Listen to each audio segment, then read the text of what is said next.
So I've seen a lot of critical discourse with respects to the depiction and evolution of femininity in Disney movies, especially when it comes to the Disney princesses and how they've impacted cultural gender norms and body ideals throughout the decades. However, I've noticed that there has been very minimal conversation surrounding their male counterparts, the Disney princes. And I totally get it. The princesses are undoubtedly the stars of those movies. But I still thought that it would be interesting to research the evolution of the Disney prince, the depiction of masculinity in Disney movies across the years, and just how these portrayals both reflected and influenced the masculinity ideals of their times. So without further ado, let's get into it.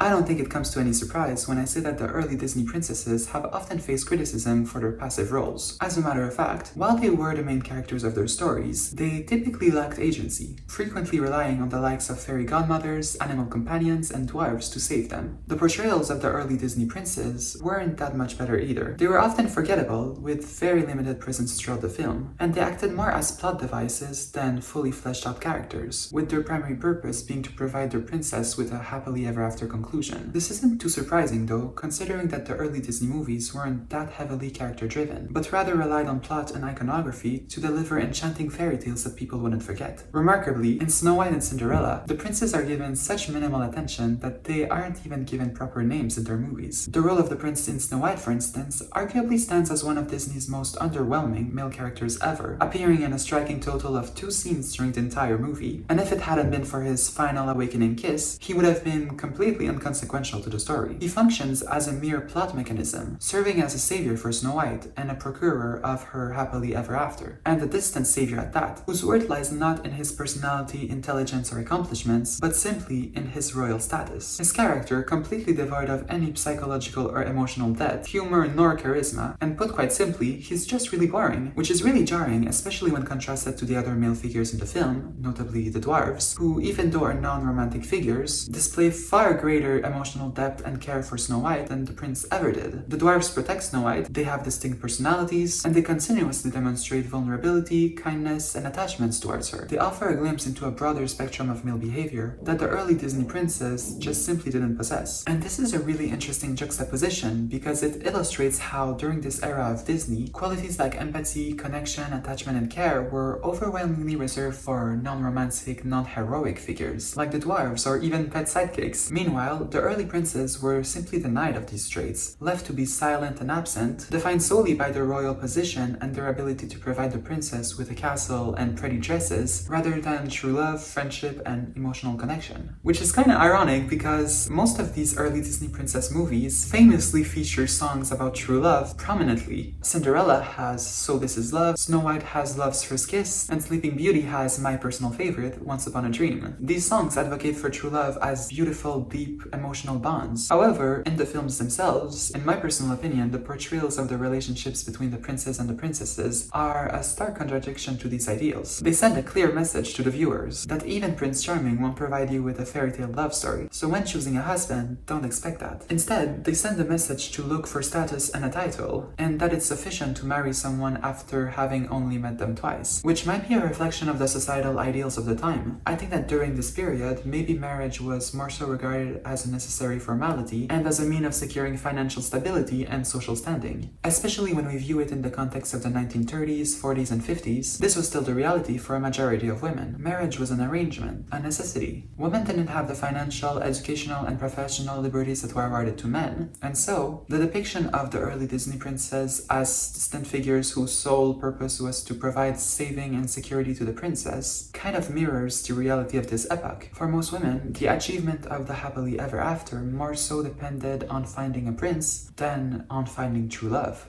Also, when we think of Snow White and Sleeping Beauty, arguably the most important and famous scenes of both of these movies are the life-saving kisses that awaken the princess and saves her from her curse. But when viewed through our modern lens of consent and agency, these moments really highlight again this narrative of passive femininity and active masculinity, the archetype of the damsel in distress and the heroic prince, and especially the lack of emphasis on female agency and consent. I won't go into too much detail about the prince in Cinderella because, in my opinion, opinion, he's just a reincarnation of the prince in Snow White, but just slightly more developed, absent for most of the movie, with his only role being to grant Cinderella her happily ever after. And again, he's still almost entirely defined by him being a prince. He lacks personality, depth, and development, and his sole motivation is to find the pretty girl he saw once to marry her. This lack of character is especially apparent when contrasted with Cinderella, who is surprisingly developed as a character in my opinion, being kind, hardworking, and resilient in the face of many hardships throughout the film. But I personally have less complaints for the lack of character development for the prince in Cinderella, because in my eyes, it's Cinderella's story true and true, and I think that it can be appropriate for him to take a backseat to her journey. However, a turning point emerges with Prince Philip in Sleeping Beauty. Released in 1959, Sleeping Beauty stands as a bridge between Disney's golden era and the upcoming Disney Renaissance. And Prince Philip illustrates that not only in the sense that he's given a real name, but compared to his two predecessors, he's actually surprisingly dynamic. He boasts greater screen time, a more defined personality, and a pivotal role in defeating the antagonist of the film. However, while Prince Philip marks a shift in Disney's approach to their male characters, he does still embody the traditional male savior archetype, which reinforces the narrative of the damsel in distress in need of saving, so there is still some way to go. Similarly, Prince Philip's heroism views masculinity through the lens of physical strength and valor, with his word, like the one of earlier princes, being closely tied with his ability to conquer obstacles and save the princess. But I've personally always liked Prince Philip more than the princes in Cinderella and Snow White. The first major character development in the Disney princess manifested in what I like to call the second generation of Disney princes. This includes Prince Eric, John Smith, the Beast, Hercules, Shang, and Tarzan.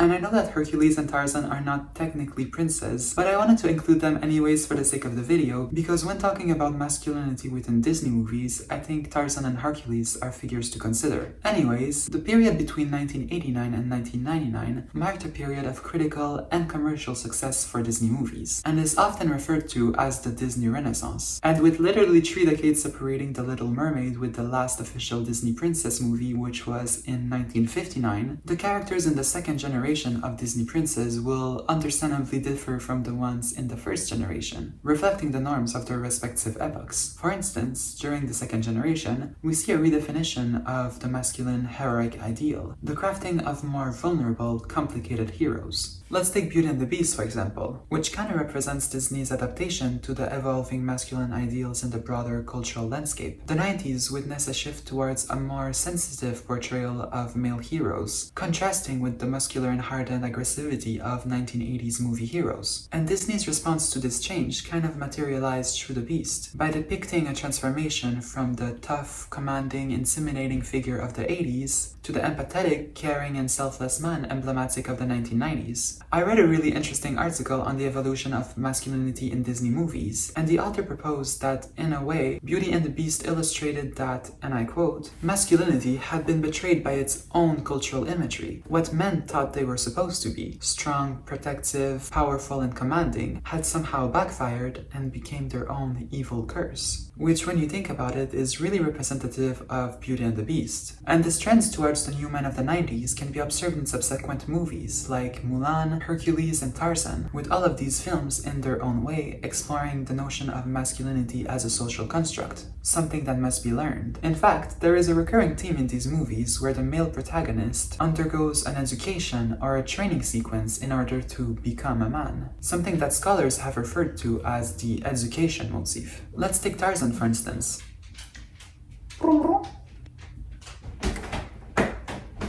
Let's take Tarzan, for instance, a child raised by gorillas in the jungle, completely unfamiliar with humanity, who must literally learn what it means to be a human, and more specifically, what it means to be a man. That's the education motif. Very similarly, the education motif is depicted in Beauty and the Beast too. With the prince's animalistic behavior and appearance, he's originally completely stripped of his humanity, depicted as a monster, as an animal, as literally a beast. I'm sure most of you are familiar with the story, but for those of you who aren't, the Beast's curse can only be lifted once he learns to love someone else, which he eventually learns to do with Belle, and by learning to love, an inherently human emotion, and by learning to be a vulnerable, sensitive being, the curse is lifted and the Beast becomes a man again. The education motif is also depicted in Hercules in the training sequences. We start off with a young teenage boy, and with the help of his mentor Philoctetes and the rigorous training he undergoes, Hercules emerges as a man, ready to be a hero, and keeping the best for last. But there's another movie where the education motif is depicted through a training sequence. Mulan is one of my favorites, and it's been really interesting analyzing the movie for this video, because obviously Mulan isn't a man, so the implied construction of masculinity isn't as straightforward as the other examples we discussed. However, similarly to Hercules, Tarzan, and the Beast, Mulan does undergo an education motif and learns to be a man. One scene in particular that highlights this is the training program Mulan and her comrades undergo after joining the army, which is very accordingly accompanied with the song I'll Make a Man Out of You, which is a perfect segue into music. Song lyrics almost always mirror the education motif in the stories. Robb and McCallum said it best in their text on identity politics and gender in Disney animated films, saying, and I quote, "Tarzan, Hercules, and Mulan all repeat the education motif of Beauty and the Beast, and each has a central lyric episode in which characters learn to be either a man, a human, or both. The true hero sequence in Hercules, the Be a Man sequence in Mulan, and the Son of Man sequence in Tarzan. In each film, the sequence schematically maps out the character's development, from adolescent to adult male in Hercules, from child to adolescent in Tarzan, and from daughter to man in Mulan, and in so doing, articulates notions of masculinity both as a construct, and hence a bundle of behaviors which are learned, and as an innate quality. The education motif in these Disney movies is really interesting because it's kind of dichotomic. On one hand, it paints masculinity as a construct, as something that must be learned and taught, but on the other hand, it highlights masculinity as something that's inherent, which poses the question, are these two contrasting ideas exclusive to one another, or can both of them coexist at the same time? And this notion is very representative of its times, with the movement of third wave feminism originating in the 1990s as well, a movement which, amongst other things, focused on becoming conscious of the ways one's gender identity and sexuality have been shaped by society and then intentionally constructing and becoming free to express one's authentic gender identity.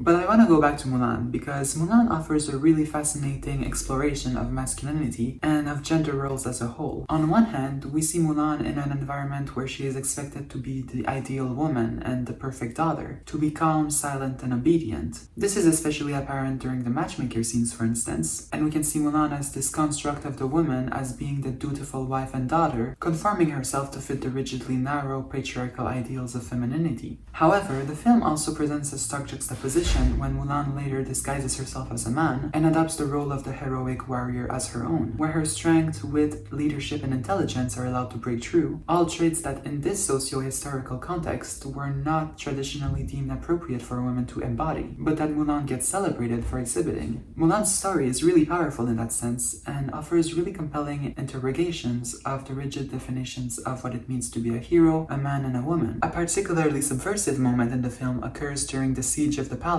by the soldiers, where Mulan and her comrades, all dressed in feminine drag, use cunning, trickery, and disguise against their enemy, as opposed to brute force, with a reprise of the song I'll Make a Man Out of You playing in the background. This scene can be interpreted as a direct parallel to the training sequence where everyone, including Mulan, were dressed in male clothing. However, it completely subverts it. As Robb and McCallum explained in their paper on masculinity as social semiotic identity, politics, and gender in Disney movies, that's a long title, it implicitly suggests the duplicity in constructions of gender, with traditional transgressive attributes of femininity, cunning, trickery, and disguise proving more effective strategies than battering down a door. I also want to talk about Aladdin, because I think he's very underrated as a Disney prince, and that his story brought a really refreshing change to the Disney formula. By this I mean that prior to Aladdin, most Disney princes were largely characterized by their noble lineage and status, and they often existed as accessories to the princess's story, whose desire desires lied either in getting the girl or being a hero. And Aladdin subverted that formula completely. Not only was he the first prince figure to be the main character of his own movie, but he was also not of royal status. He was an underdog who navigated poverty and classism, who exhibited complex emotions like self-doubt and insecurity, and who we watched save the day not through physical dominance, wealth, or brute force, but by being a quick-witted, kind, and cunning person who truly cares about the people in his life and his community. And for that, I think that Aladdin's character kind of paved the way for future beloved Disney princes like Flynn Rider and Kristoff by redefining what it means to be a Disney prince in the new era. We went into a bit of a tangent with Mulan and Aladdin there, but I'd like to go back to what we were talking about earlier, about gender construction in Disney films. Well, a very interesting key way in which movies like Hercules, Mulan, and Tarzan explore the constructions of masculinity is through what we call the manipulation of the spectatorial gaze. What I mean by that is that for a long time in films, there has been a motif where the action of looking or staring at someone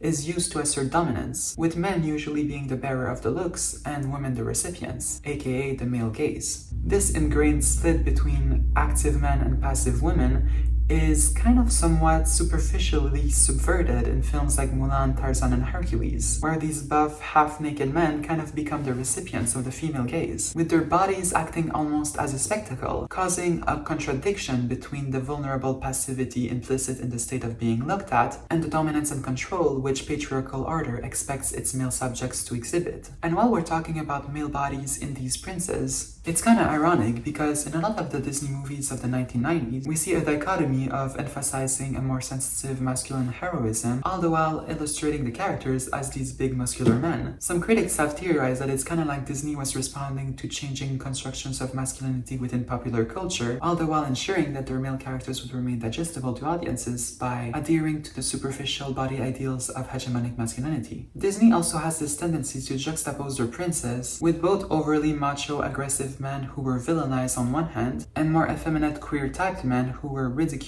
on the other hand. And by doing so, Disney kind of presents the princes, who were kind of an intermediate of those two extremes, as the ideal level of masculinity, only to ultimately portray both its hypermasculine and more feminine male characters as either villains or comedic relief. For instance, in Mulan, Li Shang is depicted as the ideal level of masculinity, as contrasted with the overly macho, ruthless Shan Yu and the effeminate, ridiculed Chi Fu. It's a spectrum. Hypermasculinity is bad, our heroes are good, and femininity is bad too. Most typically, our heroes, the Disney princes, fall under the category of what can be called the post-feminine hero, as described by writer Michael Macaluso in their paper on the subject, explaining that, and I quote, "The post-feminist hero's features fall somewhere in between this version of hegemonic masculinity and the effeminate or absence of masculinity, and this motif is repeated time and time again. In fact, Disney male villains can almost exclusively fall under one of two categories. The first is the classic hyper-masculine macho man representative of hegemonic masculinity, which includes the likes of Gaston, Clayton, and Shan Yu, and the second category is the queer-typed male villain. As a matter of fact, Disney has had a long tendency of using gender atypicality to exemplify villainy. Honestly, there are so many examples I could do a whole video on it, but notably, Hades, Scar, Dr. Facilier, and Jafar come to mind for male villains that fall under that category.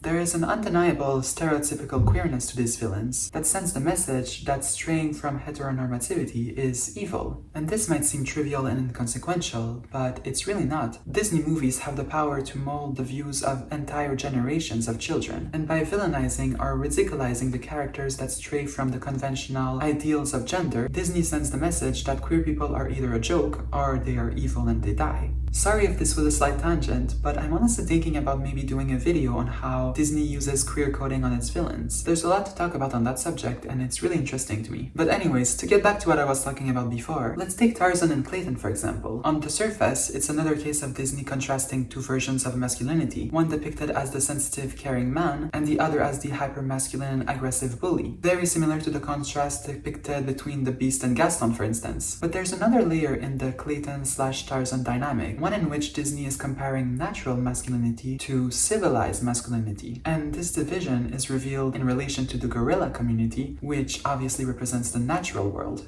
Again, to quote writer Robin McCallum, who perfectly explained this, Clayton, the macho, civilized man, is always linked visually with the gun and seeks to exploit the jungle, Tarzan, and the gorillas, while Tarzan is the natural wild man who is part of gorilla society. The film seems to critique Clayton's exploitative, civilized masculinity as a product of capitalist consumer culture against Tarzan's sensitive, natural, wild man masculinity. This contrast is very prominent in the scene where Tarzan is holding a gun on Clayton, who provokes him by saying, "Go ahead, shoot me, be a man," to which Tarzan replies, "Not a man like you," and smashes the gun. As you might have noticed, a lot of, if not most of, the Disney heroines and princesses of the last decade, Merida, Elsa, Moana, Raya, Mirabel, and Asha most notably, they all lack a love interest, with their storylines showcasing their independence, personal growth, and self-sufficiency instead, a narrative evolution that hints at the potential decrease in the significance or necessity of the traditional prince archetype in Disney storytelling, which poses the questions: 1. Should the prince archetype be abolished? And 2. Do love and independence have to be mutually exclusive? Some argue that the traditional prince role perpetuates outdated gender norms, emphasizing male heroism while diminishing female agency. In such, some advocate for the abolition of the prince archetype altogether, but others question, why must romance and female strength be contradictory? Can't we have both a strong, independent female lead and a balanced love interest that doesn't complete the lead's life but simply enriches it? Some believe that instead of abolishing the prince archetype altogether, we could just reimagine it for the 21st century. A prince that shows vulnerability and emotional depth and doesn't just save the princess but accompanies her on her journey. This is why I think Flynn Rider and Li Shang are so beloved. They exemplify this perfectly. They enrich Rapunzel and Mulan's adventures without being at the expense of the princess' bravery or strength. I don't know if you remember, but a while back, Rachel Zegler, who is gonna play Snow White in the upcoming live adaptation, caused a really big controversy for her critique of the 1937 version of the film. She received so much criticism for her comments, and personally, I think that she didn't deserve that amount of hate in the slightest. In my opinion, Rachel Zegler actually had some good points, in the sense that yes, the 1937 version does hold some antiquated views, and that movie has a very dear place in my heart, and I grew up watching it, and I still feel very fondly about it. But that doesn't mean that we can't love a piece of media and recognize its shortcomings at the same time. Although I agree that the prince doesn't necessarily have to be cut out altogether of the story, and that maybe he could be reimagined in a more modern way instead, one thing is for certain, and that is that Rachel Zegler didn't deserve the massive hate campaign that she received. I can't believe the amount of viciousness some people had towards her just for some criticism of a 90-year-old cartoon, and in my opinion it was totally unwarranted. Ariana DeBose, who filmed Asha in the new Disney film Wish, also commented on the lack of a love interest in the storyline. And I totally see her point. I feel like there are so many different important themes to explore, and these movies don't always have to revolve around romance. I feel like the public is kind of divided on this topic, and I would honestly love to know what you think about it in the comments. Do you feel like the concept of the Disney prince is antiquated and perpetuates outdated gender norms, diminishes female agency and should be left in the past? Or do you believe that they can add something of substance to the storylines when executed properly? I kind of fall in the middle, where I feel like a lot of the Disney princes, especially the very early ones, can be antiquated and problematic. But I also feel like a lot of the recent ones, like Li Shang, Kristoff, and Flynn Rider, have all added something of value to their respective movies, and when executed well, a prince can be a great asset to some of the Disney movies. Emphasis on some, because I do feel like a prince or a love interest isn't a necessity in every movie. For example, in Moana, the storyline is already perfect, and the lack of a prince doesn't hinder the story in any way. And I think that it's very important to make some female-centric stories that don't solely revolve around love and marriage. I want to take a moment to talk about Frozen because, in my opinion, the film presents a really interesting examination of the contrast between traditional and contemporary prince archetypes with its two main male characters, Prince Hans and Kristoff. On one hand, we have Prince Hans, who embodies the classic noble-born prince that's reminiscent of the early Disney prince, and on the other hand, we have Kristoff, who represents a more modern version of the prince archetype. Kind of like Flynn Rider in Aladdin, who's grounded in authenticity, humor, and depth. And by revealing Prince Hans as the villain of the movie, it was kinda like Disney was signaling the death of the stereotypical prince archetype, passing the torch for a new era of Disney where maybe the prince wasn't a necessity. Because technically, if I'm not wrong, I think that Prince Hans was the last real Disney prince. And that was back in 2013, I think. Anyways, both Kristoff and Hans end up taking the backseat to the central narrative of the movie, which ends up revolving around the profound sisterly bond between Anna and Elsa, a refreshing focus that centers on sisterhood instead of romantic love. And it was the same for Frozen 2 as well. Kristoff was still a part of the movie, but his presence diminished noticeably, and his screen time was mostly revolving more trivial storylines, with again the real focus being on Anna and Elsa finding their identities, their relationship, and them literally saving the kingdom. Which honestly, again, I don't complain about in the slightest. I loved Frozen 2 as it was, and I personally didn't miss Kristoff that much, and I'm much more interested in Anna and Elsa's characters and their relationship. And it's kinda interesting because, with regards to Kristoff, a lot of his screen time in Frozen 2 revolved around the subplot of him proposing marriage to Anna. And this narrative choice, funnily enough, kinda brings us full circle to the early Disney days, where the princes occupied minor roles, primarily serving the marriage trope. However, now the distinction here lies in the fact that the princess, Anna, has larger aspirations than just marrying a prince. The prince reaches his final evolution in Moana, to the point of utter non-existence. This marked the first time in Disney's animation history that a princess film completely omitted any sign of romance. And lo and behold, the absence of a prince didn't inhibit the film's success in the slightest, with Moana remaining one of the most successful Disney movies of all time. And this trend was strengthened with other female-centric Disney movies like Raya and the Last Dragon and Encanto, who are also both lacking male romantic interests, and again were obviously incredibly successful. To this subject, Benjamin Hine brings up a really important point in their 2018 paper on the rise of the androgynous princess, saying, and I quote, "Importantly, these releases have taken place against a backdrop of unprecedented political, social, and economic advancement for women worldwide, as well as increasing social discourse and acceptance surrounding gender role flexibility and fluidity." And yeah, like we've discussed, Disney's portrayal of masculinity in its male characters has evolved over time. However, it's interesting to recognize that the intent behind these changes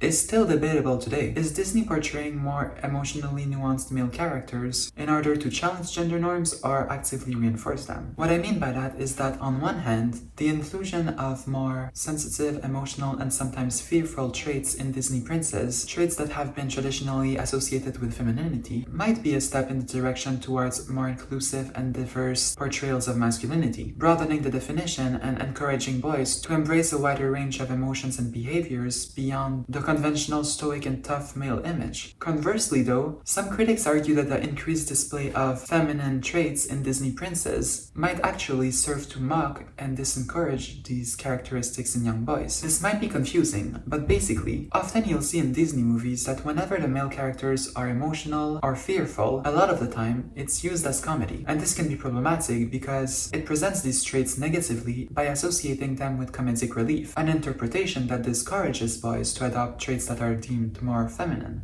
Personally, I think that diverse gender expression that transcend established norms is very valuable, but this complexity is food for thought.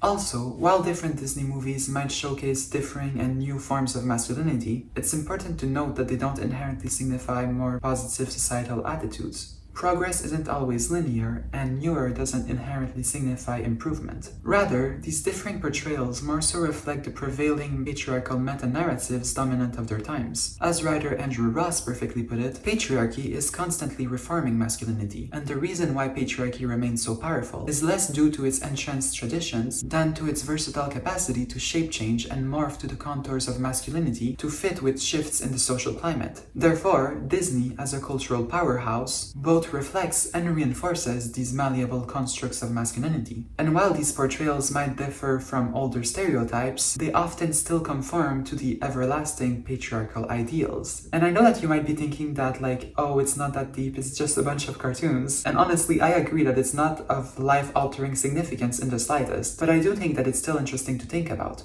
And I do believe that Disney has a considerable influence on cultural norms and the way we think, that they have been a big contributing factor in the perpetuation of certain gender roles, and that the evolution of the Disney prince both reflects and influences masculinity ideals throughout the decades. Well, this is pretty much it for today's video. Thank you so much for spending this time with me. I really hope you enjoyed. There's so much more that I wanted to explore, but there are just so many Disney movies and so many characters. It would have been absolutely impossible for me to touch upon it all. I didn't really get the chance to talk about Prince Eric, Prince Naveen, and John Smith, and this video is already so long, so I kinda had to pick and choose. But please let me know your thoughts on all of this in the comments. I'm sure that you all have so much to contribute to this discussion, and I'd really like to know what you think. And if you'd like to see more videos from me in the future, then please feel free to like and subscribe. But nevertheless, thank you again for watching, and hopefully I'll see you next time. Bye!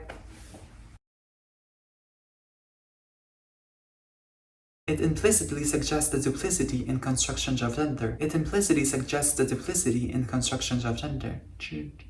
It implicitly suggests the duplicity. It implicitly suggests the duplicity in constructions of gender. It implicitly suggests the duplicity in constructions of gender. Constructions of gender. Constructions of gender. My God, I have this, man. It implicitly suggests the duplicity in constructions of gender. It implicitly suggests the duplicity in constructions of gender. It implicitly suggests the duplicity in constructions of gender. It implicitly suggests the duplicity in constructions of gender. Oh my God, this is so hard. It implicitly suggests the duplicity in constructions of gender. It implicitly suggests the duplicity in constructions of gender. It implicitly suggests the duplicity in the constructions of gender. It implicitly suggests the duplicity in construction of gender. It implicitly suggests the duplicity in constructions of gender. The film seeks to critique. The film seeks to critique. The film seeks to critique. They criticized. Critique. The film seems to critique